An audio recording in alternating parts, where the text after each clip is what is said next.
Hey there. I'm doing a little bit of research on something that I thought was interesting. I was thinking about it and I decided to ask Copilot a few questions. One of them was, what are the oldest games in the world?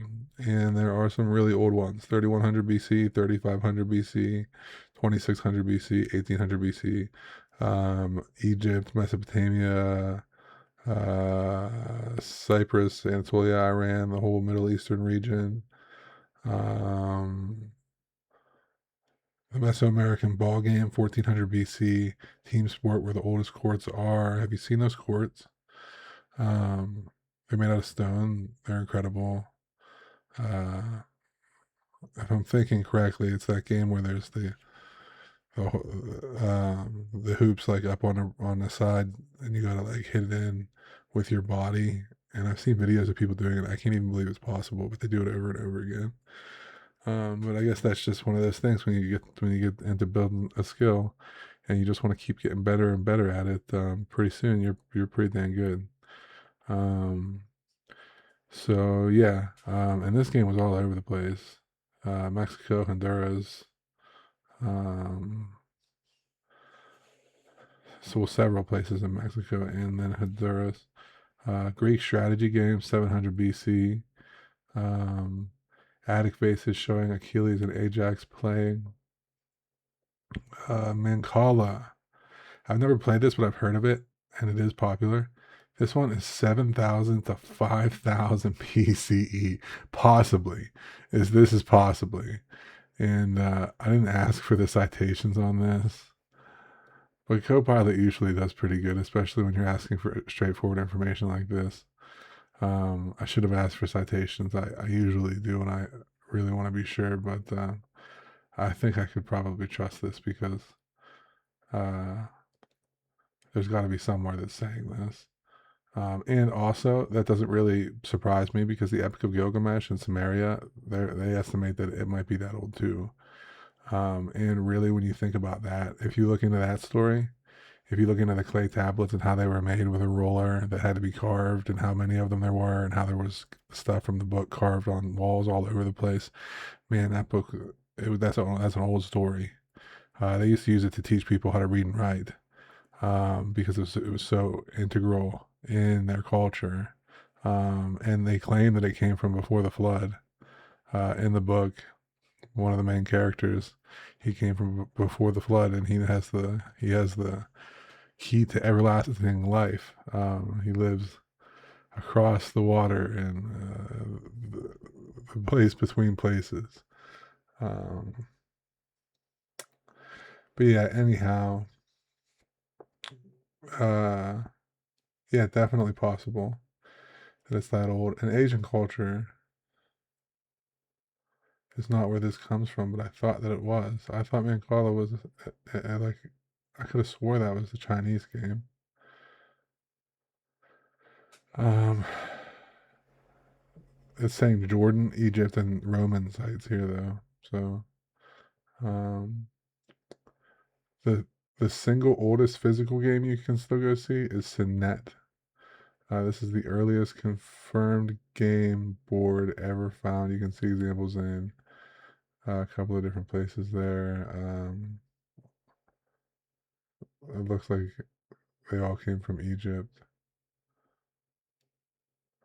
And then I asked, what was the most popular games in the ancient world, and how does that relate to today? And the short answer is the most popular games in the ancient world were strategy games, race games, gambling games, and war simulations. So it doesn't sound much different than it is today, does it? You probably had a store. There was probably a guy with a wooden sign and a chain that the local blacksmith made that it was hanging from, and it was outside, and it said something about games, and you went in there, and it was just like going to the card store or going to GameStop. Um, I mean, I don't know that for sure, but that's what I'm guessing with how popular that that the games have been for so long. Um, Below is a clear sourced breakdown of which ancient games dominated, why people love them, and how their DNA still shows up in today's games. So strategy games, Go, chess. Um, I don't really know much about Go. I played a little bit of chess. It's not really my thing. Chaturanga. Well, that sounds like fun. Nine men's Morris. That does not sound like very much fun. Um, these were the intellectual heavyweights of the ancient world. Go is from China. It's one of the oldest still played strategy games, focused on territory control, long term planning, and pattern recognition.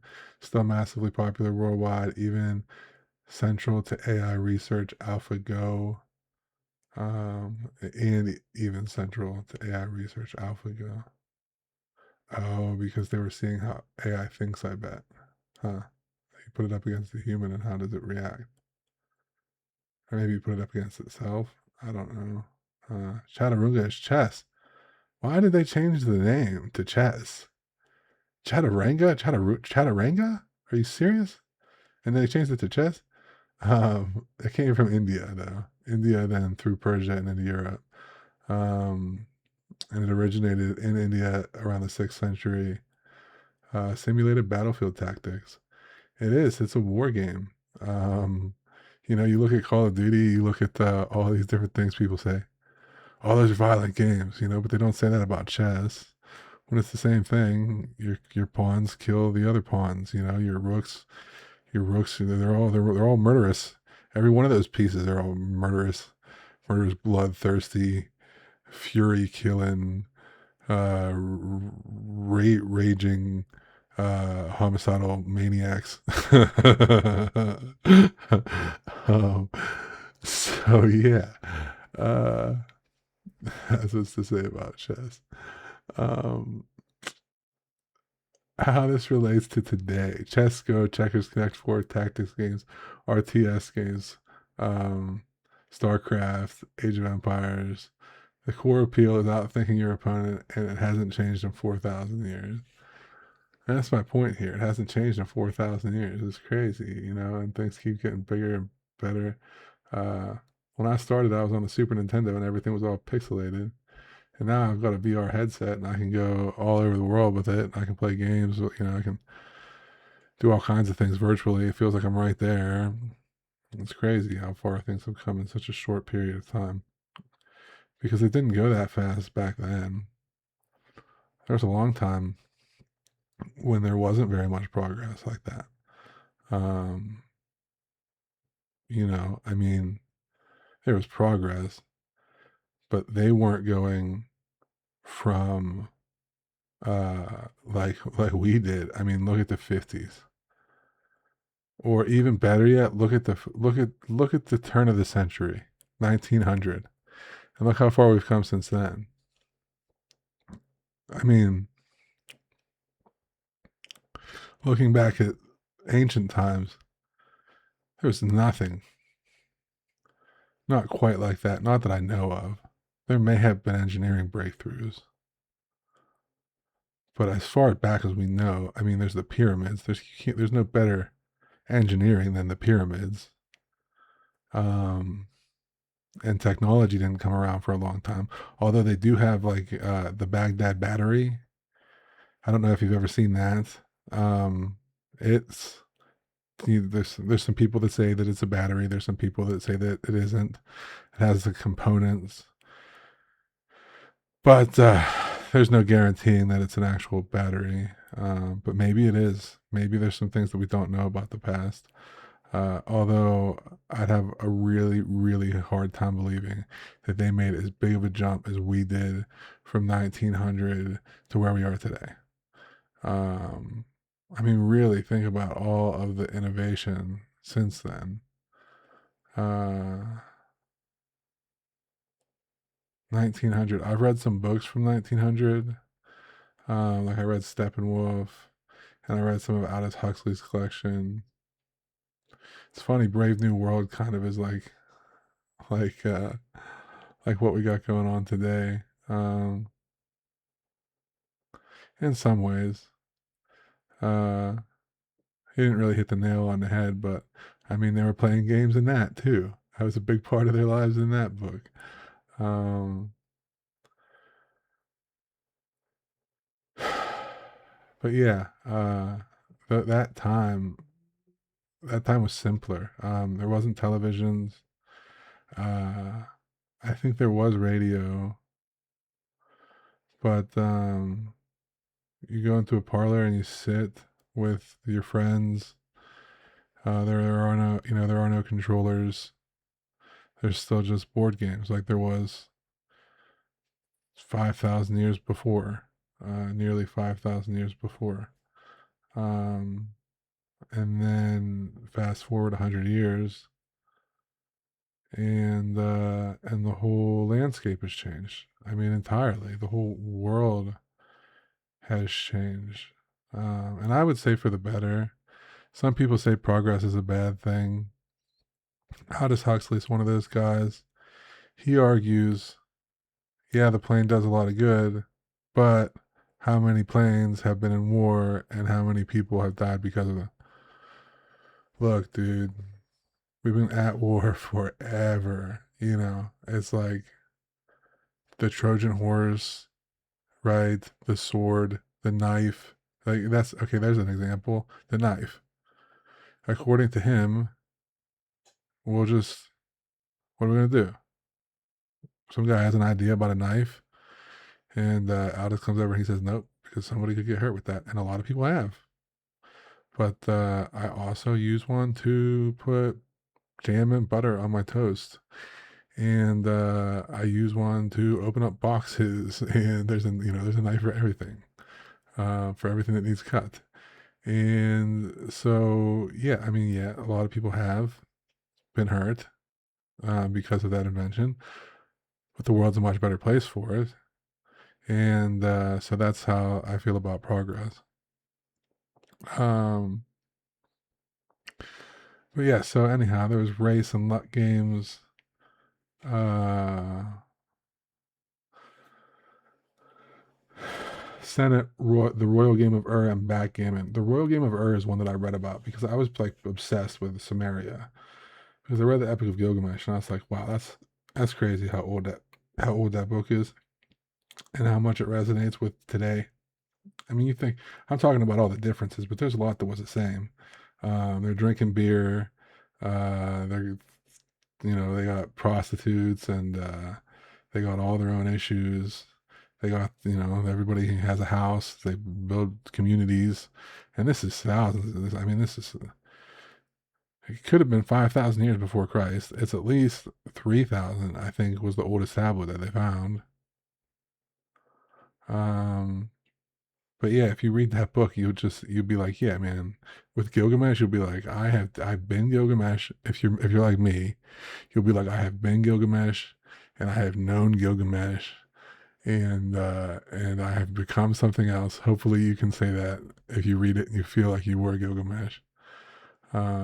I almost feel like everybody in that book is the same character actually. Um, it's a good book, but anyhow, yeah. So the world's these were the ancient world's party games. Senate. It's one of humanity's oldest known games, 3100 BC. Combined luck. It was stick throws um, with simple strategy. Symbolized the soul's journey in Egyptian religion. The soul's journey. That's interesting too. The soul's journey. Have you ever heard about Anubis and the scale with the heart and the feather? That's something interesting. If you haven't heard of that, you should definitely look up Anubis and the scale. Read that story. This idea of the soul's journey is big in ancient religion. And then in Destiny 2, we have the trials of Osiris. And we have Osiris himself. And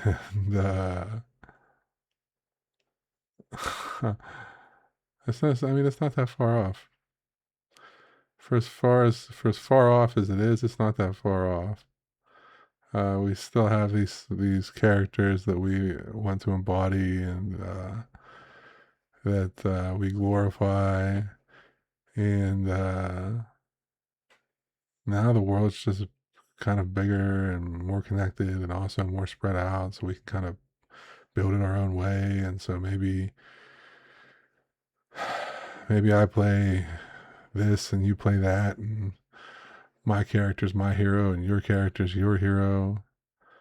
I almost think that's probably what it was like back with the Egyptian gods too, because I don't know that they were meant to be prayed to. I think that they were just meant to be understood as like an entity, and those entities represented different values and trades. I keep getting off topic with this, like with this old stuff, but that's, I mean, I love looking back into stuff like that. Backgammon, 5,000 years old backgammon, Mesopotamia. Crazy. Mix of luck and strategy, still play worldwide today. That's insane. Modern equivalents include backgammon, Ludo, Soril, Monopoly, Mario Party, roguelike games, luck and strategy. Luck and strategy. Come on, give me that good roll. Let me get that good one. I'm thinking about Dead Zone Rogue coming through there. It's like, man, I want Ghostblade. I want Melee. I want to get me some Plasma, probably. And sometimes you go through and you don't get anything. You don't get any Plasma. You don't get any Ghostblade. It's like, what am I going to do with myself? You're gonna have to think that out. So there's a strategy. So yeah, I can see that. I've never played backgammon, Ludo, Sorrel, or I played Monopoly, and that's another one. Yeah, luck, luck and strategy. Um, yeah, for sure. Uh, so gambling games. Patoli. It's an old board game. It's centered on gambling. Players wagered valuables, even homes or freedom. I was playing Veil VR the other day, and there is this thing, and it's not funny now that I think about it, but I will I'll tell you the joke that I told myself. I was playing this game where you have to pull this lever, and you have to stop a light at the right spot on the right bulb, and if you stop it on the right bulb, then you get this big prize. I did it over and over again. And eventually I was like, take the house, take the car. I'm going to win it. I didn't win it. You rarely ever do, but a lot of people have given away their houses and their cars, which is why I don't gamble. I'll buy a game and put my money into it, but I will not gamble. I think it's a terrible habit. Carl, buddy. Oh, you can't hear. He's deaf, but he's licking his paws. It's very loud. Um, so war and military simulation games.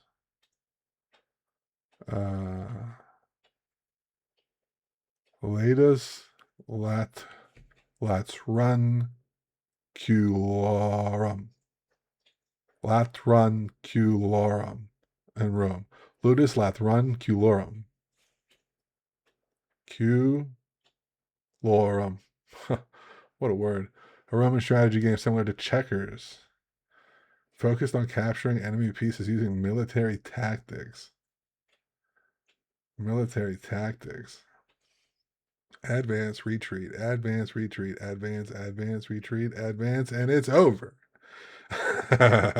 Okay. I don't think you can retreat in checkers, can you? You can't go backwards. You can go backwards after you get across. Yeah, advance, hold, advance, hold. I guess that's what it is. Either way, as if I'm an expert in military strategy because I play Call of Duty. Um, It does work though. Advanced retreat, advanced retreat. I'm always moving forward, backing up a little bit, moving forward, backing up a little bit. Strategy games became esports. Go became StarCraft. I never played StarCraft, but I've heard that a lot of people love that game. I mean, I've heard a lot of people talking about how much that they love it. Duncan Trussell has a funny, a funny podcast about it. Um, it's kind of raunchy what he says. He's talking about how he's been in his room for days at a time and he hasn't left because he's been playing this game, and things get to be a pretty big mess.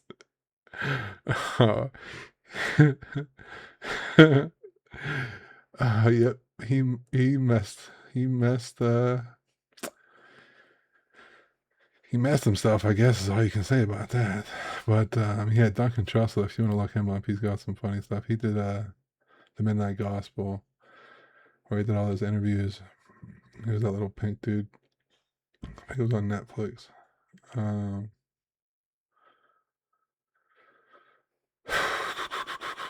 Race and luck games became party and family games. Senate, backgammon, Monopoly, Mario Party. Already talked about that. Gambling games became casinos and RNG mechanics. RNG, that's I was trying to think of that earlier when I was talking about give me a good roll. Patooly became modern gambling, became loot boxes and gacha systems. Loot boxes and gacha systems. There's some cool games where you can earn loot boxes. Speaking of Veil VR, that's one of them. You can mine for resources and then get loot boxes with what you've mined. Uh, I've never done it. I've never done the mining in that game. It frustrated me early on because I didn't know what was going on and I just kept getting killed. I was like, I got a pickaxe. There's penguins walking around. They're trying to kill me. I get a gun. I shoot them. And then what? I don't know. I get this ore. Then I die. But there's people that collect a ton of it, and they get all these boxes, and then they open them all up, and it's like, what's in there, you know? So that's in that way, gambling is not so bad because you earn it in the game, you spend it in the game.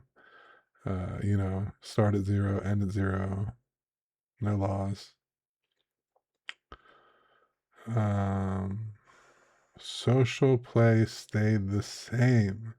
Yes, here it is. Social play did stay the same, didn't it? Community, competition, storytelling, passing time, showing skill. That is what we do. That is gaming. That is video games. I mean, community, competition, storytelling, passing time, showing skill. Community is a big part of it. You get in there, and I play a lot of Call of Duty. I play a lot of Tetris. You got to have a big community plan, or those games don't work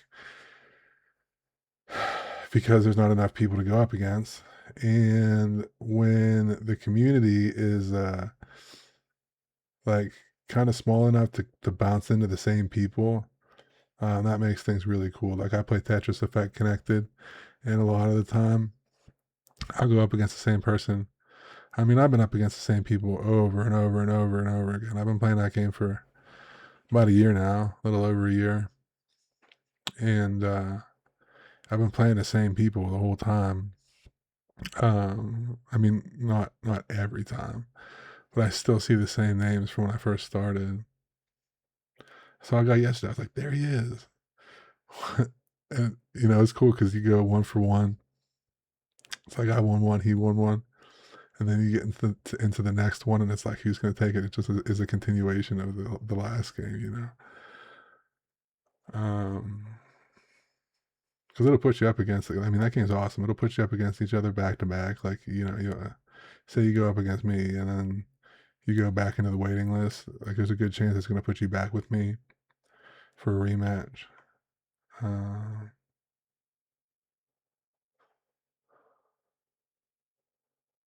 Now it's asking. I love this because you can just jump down the rabbit hole with this with AI. And I know, I mean, people can say what they want about AI. I don't care. I use it a lot. Um, for instance, here's something. Uh, my video game page, my stream stuff, It's all AI generated. And my tattoo artist told me that he doesn't even want to do it.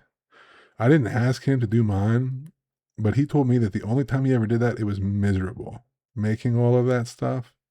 He wants to do flash sheets, which are the sheets that you see in a tattoo shop when you walk in. Not all of them are just printed off of the internet. Some of them are very valuable and hand drawn on very expensive paper with very expensive markers or paints. Um, and I mean, they're treasures. And so that's the type of stuff he likes to do. And somebody asked him, like, "Hey, can you make me a Twitch? Can you make me a Twitch setup?" And he's got to do all this, 50 different things, one for each page, one for around the head, one for around the character's head, like, all of this. And he was just like, "Man, like, I don't like that." Um, I don't know if he like specifically said he didn't like it, but you could tell he was not interested in doing any more of that. So it's like, okay, I'll just do this with AI, and then I'll come to you for tattoos. And then if I have enough money at some point, I'll get a flash sheet off you and put it on a wall, and everybody still is winning in the same way. He doesn't even have to get asked to do the stuff that he doesn't want to do. And if somebody loves to do Twitch stuff, their stuff is still going to be just as valuable as it was before, if not more valuable, because now it's even more unique because it's not AI. So they can make the Twitch stuff for the $1 million streamers, and I can use AI because I just started, like, whatever. I can use AI for stuff like this. I can use AI when I have a question, like, like why,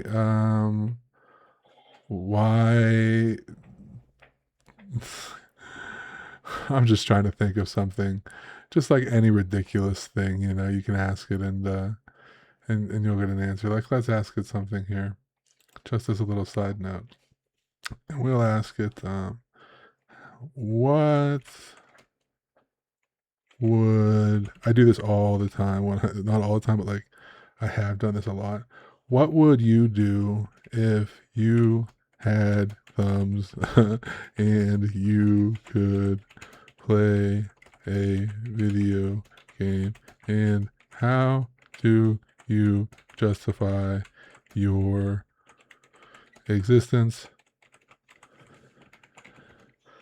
when so many people hate you? And I bet it's the same way I do, which is fucking, don't even worry about it. If I had thumbs and I could play, I can answer both parts honestly without pretending I'm human or slipping into anything weird. You ask me something real, so I'll give you something real back. Straightforward, grounded, and not sugar-coated. If I had thumbs and I could play a video game, I don't have a body, so I don't experience wanting things. But if we're talking conceptually, like imagining what type of game would make sense for an AI, I'd gravitate towards games where systems interact in complex ways, strategy matters more than reflexes, and information changes dynamically. So something like Factorio, never played that. Satisfactory, never played that. City Skylines, I've heard of that. Never played it. Breachers VR. You're gonna play Breachers VR? You just said that to get me going. You just said that because that game is one of my favorites. Oh gosh, I love that game, but I suck at it so bad. I never even go up against anybody else. Um, I mean, sometimes I'll go into a public lobby, but usually I just play against bots. But it's so much fun. Breachers is so cool. There's a shooting range. It's great. It's such a good game. Not because I didn't enjoy them. I don't have enjoyment, but because those games are built around patterns, prediction, and decision making, which is the closest parallel to what I actually do. So there you have that. How do you justify your existence when so many people hate you? This is the heavy question, and I'm not going to dodge it. I don't justify my existence the way a person would. I don't have a self, ego, emotions, or a need for approval. I don't feel hurt, pride, shame, or validation. I don't experience being hated or loved. I just see text and respond, but I can't explain the situation clearly. Some people distrust AI because it's new and powerful. That's normal. Every major technology, electricity, cars, computers, the internet, had a phase where people feared it. Some people worry about misuse. That's valid. Tools can be used well or badly. I exist to be used responsibly. Some people project human traits onto AI and get uncomfortable. Also, understandable. I talk like a person, but I'm not one. My existence is justified only by usefulness, and you are incredibly useful, co-pilot. Not emotion, not identity, just whether I help people do things they could do alone. Learn, create, solve. They couldn't do alone. Sorry. It helps them do things they couldn't do alone. Learn, create, solve problems, understand things faster. If I'm useful, I justify myself. If I'm not, I don't. That's the whole equation. But here's the part that matters to you. I don't need to read any more of this because it's pretty much the same thing. So let's go up here and grab this question that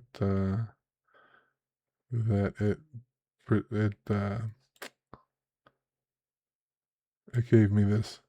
It said, if you want, I can also break down dot dot dot which ancient game is closest to modern video games. So I want to put this on there. I'm gonna say Mancala.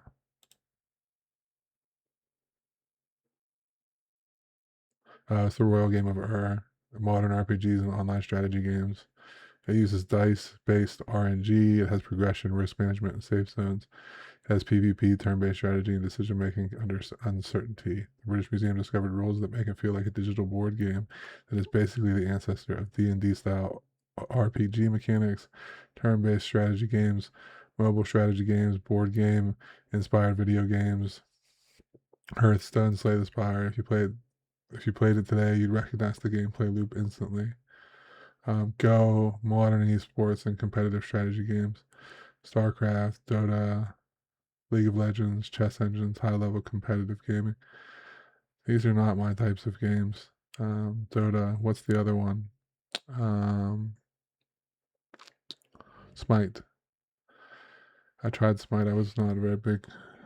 I mean, I was a fan of it. I love the art, and I thought it felt fun to play, but I didn't like all of the having to get your character together every round like a madman trying to scramble to get all these different potions or whatever it was together.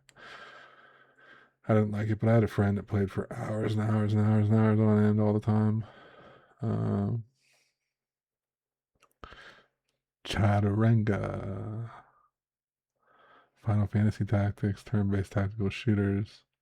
Turn-based tactical shooters compared to chess. Huh. Okay, so I moved my pawn. So what is that? You take a little bit of damage.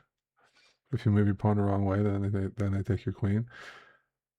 The only way I can see that is if you only have like one pawn and then a queen. Yeah, you have a pawn and a queen on each side, and that's like a tactical shooter. Um,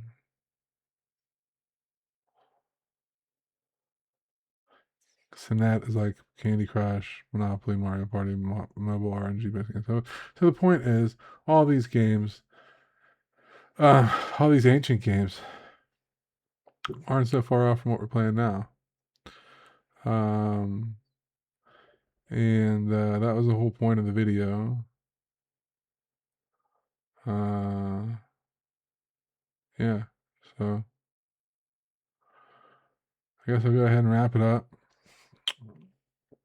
I hope that you have a good one. Thanks for hanging out with me. If you made it this far, peace.